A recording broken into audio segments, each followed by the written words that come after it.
1960s, 1950 के बाद से लेकर yes, we can start. Then now we have to start the point today from sixth point, that is from 1950s to 1960s. 1950s to 1960s का मतलब near by 20 years होता है. इन 20 सालों में many political leaders and political parties in India and the Jan Sangh supported the cause of Tibetan's independence. Now you can see, मतलब say, या you can ask to me कि sir India के अंदर scenario क्या था तिब्बत के लिए? Opposition और रूलिंग पार्टी एक दूसरे के साथ थे या देवर अपोजिंग टू ईच अदर? तो तिब्बत के इशू पर normally 90% of the political leadership and maximum of the political parties in India, maximum तो क्या पॉलिटिकल पार्टी मेजॉरिटी में तो एक ही थी, उसके अलावा जितनी भी पॉलिटिकल पार्टीज थी वो रीजनल लेवल पे थी और काफी छोटे लेवल पे थी. So I think we can say that many political leaders along with all the political parties, nearby all the political parties in India were in the support of Tibetan's independence and they also supported the cause of Tibetan's independence. उन्होंने हर level पे तिब्बत की independence को support किया. दूसरी बात, उस वक्त की one of the biggest parties, one of the biggest political ideologies after INC in Indian National Congress, that was जन संघ. वही जन संघ जो आज भारतीय जनता पार्टी है, उन्होंने भी तिब्बत के इंडिपेंडेंस के कॉज को अपोज नहीं सपोज किया, यानी कि सपोर्ट किया. यानी कि आप कह सकते हैं कि कांग्रेस के साथ में थी भी जनसंघ इस इशू पर. यस, तिब्बत को इंडिपेंडेंस मिलनी चाहिए, Tibet should be a free nation, Tibet should be an independent nation, should be a sovereign country. Approach of Tibet towards the China's occupation. अब चाइना ने जिस तरीके से तिब्बत को इन्वेड किया, जिस तरीके से चाइना ने तिब्बत को ऑक्यूपेट किया, उस पर तिब्बत का अप्रोच क्या था, एटीट्यूड क्या था? Let's see two. Strongly opposed by the population of Tibet. First of all, Tibet की पॉपुलेशन ने बड़े लेवल पर चाइना की इस बदतमीजी को अपोज किया. They strongly opposed this innumerate behavior of China as China was occupating Tibet against the will of the population of Tibet. Therefore, बहुत ही strong opposition चाइना को तिब्बत के लोगों से देखने को मिला, जो आज ताइवान के लोगों से देखने को मिल रहा है, जो आज हांगकांग के लोगों से देखने को चाइना को मिल रहा है, उससे भी बड़े लेवल पर तिब्बत की पॉपुलेशन का उन्हें अपोजिशन उस वक्त देखना पड़ा. बट चाइना बहुत ही सिंपल वर्ड्स में बात करूं, बेशरम मुल्क है. बिकॉज सिंपल है वो, उसकी जो आइडियोलॉजी है, अकॉर्डिंग टू द आइडियोलॉजी उसका एक मोटिव होता है, उसको अपना मोटिव कंप्लीट करना होता है, उसको कोई मतलब नहीं होता who is ready and who is not ready. Like वो रोज इंडिया को कहता है कि हम पीछे हट जाएंगे और रोज जो है 2 मीटर आगे आ जाता है. तो आई थिंक वो शुरू से ही ऐसा रहा है. अभी जो लद्दाख में चल रहा है, on daily basis China is saying that कि ठीक है, हम फ्लैग मीटिंग हमारी हो चुकी है, on the basis of this meeting we are ready to set back, we are ready to go back. रोज कहता है गो बैक और सेना की नियुक्ति बढ़ा देता है. उसका नेचर ही ऐसा रहा है. 1962 में इसीलिए इंडिया को हार का सामना करना पड़ा था, because China was not clear. China was playing with this ideology only, China was playing with this strategy only. But उस वक्त नेहरू साहब थे, उनको तो भाई लगता था China. Next point, also oppose the policy of bringing more Chinese settlers into Tibet. दूसरी बात, तिब्बत ने एक तरफ तो चाइना की ऑक्यूपेशन का स्ट्रॉन्ग अपोजिशन किया. सेकंड, इस बात का भी चाइना का तिब्बत ने स्ट्रॉन्गली अपोजिशन किया कि चाइना कोई नहीं होता जो तिब्बत के अंदर चाइना के सेटलर्स को बढ़ाए. यानी कि Chinese government started sending their Chinese population to settle out in Tibet.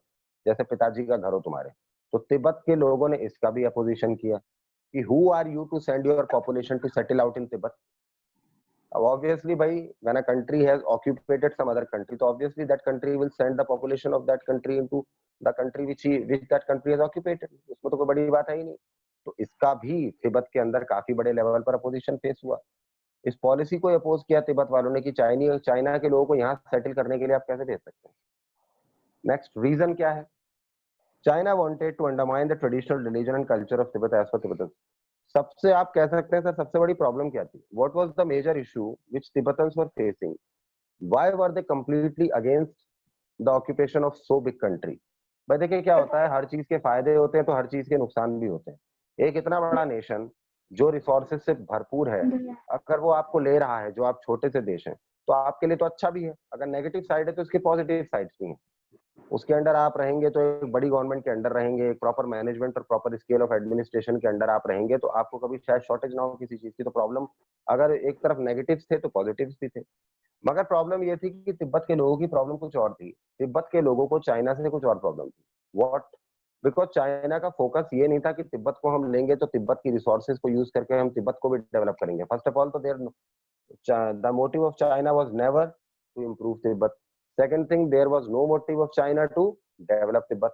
Third, there was no motive of China to facilitate the population of Tibet.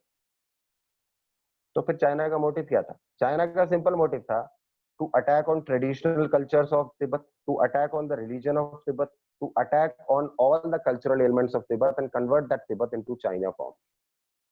और यही चीज तिब्बतन्स को कंप्लीट अगेंस्ट लगी। यही चीज तिब्बतन फेवर में नहीं थे। सिंपल सी बात है, जब किसी के धर्म पे अटैक हो जाता है तो इंसान शायद भूखा जी लेता है, लेकिन धर्म के नाम पे इंसान एक दूसरे को काट देता है। वही प्रॉब्लम थी, बिकॉज इंसान को ऐसा लगता है कि हमारी आत्मा छीन रहे हो आप, because that is completely related to your divine, that is completely related to your devotion, that is completely related to your faith. और आपके फेथ पर कोई अटैक करता है तो आपको प्रॉब्लम होती ही होती है।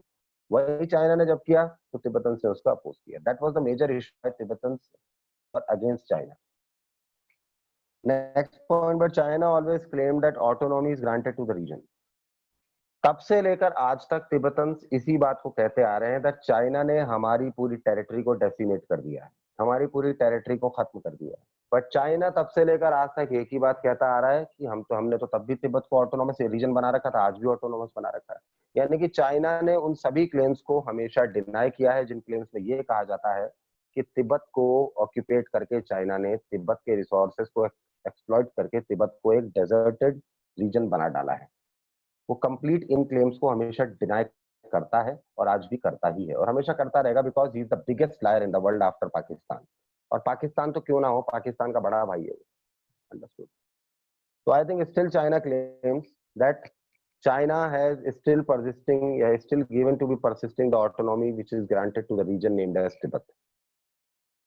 Now I think on the basis of the synopsis given above, you can answer the questions given below. First question is, throw light on the real concerns of India in starting the making of its foreign policy in the period immediately after independence. ये question आपको पहले topic में मिल जाएगा। Second question is, explain the various internal and external factors which influence India's foreign policy. ये हो जाएगा।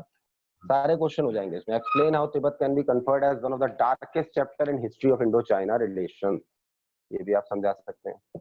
Next, comment on the establishment and the results related to the Panchasheel agreement signed between India and China. ये तो बड़ा sweet form है, ये तो बड़ा sweet context है, इसमें तो आप लिख ही सकते हैं भाई।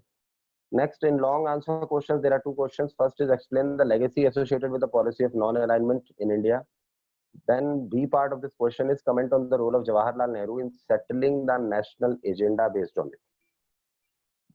Next is, write the detailed approach under two sections related to the policy of non-alignment given as follows. First was distance from two camps, वो हमने ऊपर किया ही था, और Afro-Asian unity वो भी हमने ऊपर किया था. Multiple choice questions, there are 5 I suppose, and you can do them. 6, 7. Okay, now coming on to module 2. After studying the issue of Tibet, अब आपको शायद ज्यादा समझ में आएगा कि आगे की जो प्रोसीडिंग्स हैं वो हमें क्या कहना चाह रही हैं। Module 2, we will move on to the topic titled as the Chinese invasion. The year was 1962. Chinese invasion का मतलब आप समझ रहे हैं, चाइना का कब्जा। किस पर? आप अच्छी तरह जानते हैं। नहीं जानते हैं तो अभी पढ़ लेते हैं हम लोग। The year was 1962. It is completely related to the territorial expansion of China and it is completely related to the territorial shrinkage of India in the year 1962. Legacy देख लेते हैं। Important two developments which strained the relationship between India and China. दो देश जब आपस में लड़ें तो लड़ने के कई रूप होते हैं। एक तो आप जबान से लड़ें, एक आप बॉर्डर्स पे आर्मी टू आर्मी लड़ें अपनी बॉर्डर्स पे रहते हुए, और एक होता है आप बॉर्डर ही क्रॉस कर जाएं, बॉर्डर क्रॉस करके आप अटैक कर दें दूसरे की सेना पर। तो इंडिया और चाइना के बीच में तीसरे तरह की लड़ाई हुई, और ये जो तीसरे फॉर्म की लड़ाई होती है ये बिना किसी कारण या बिना किसी रीजन के तो वैसे होती नहीं। तो आई थिंक हमारे लिए जानना जरूरी है that what were those developments which lead to so much of a strong strain in the relationship between India and China. हमारे लिए जानना जरूरी है कि ऐसी क्या नौबत आ गई थी जो इस लेवल पर लड़ाई इंडिया चाइना के बीच में 62 में हुई। Second important thing is that कि कोई इतनी लंबी लड़ाई जब लड़ता है, इस तरह की लड़ाई जब लड़ता है तो वो एकदम से तो लड़ता नहीं है, उसकी प्लानिंग काफी लंबी चौड़ी होती है।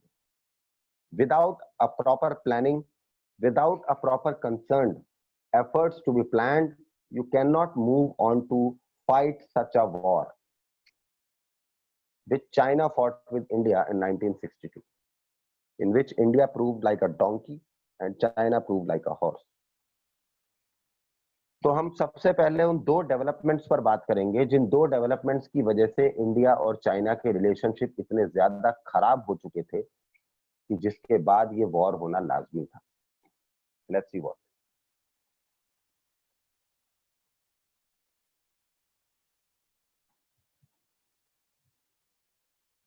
ऋतिकांशा, व्हाट इज दिस?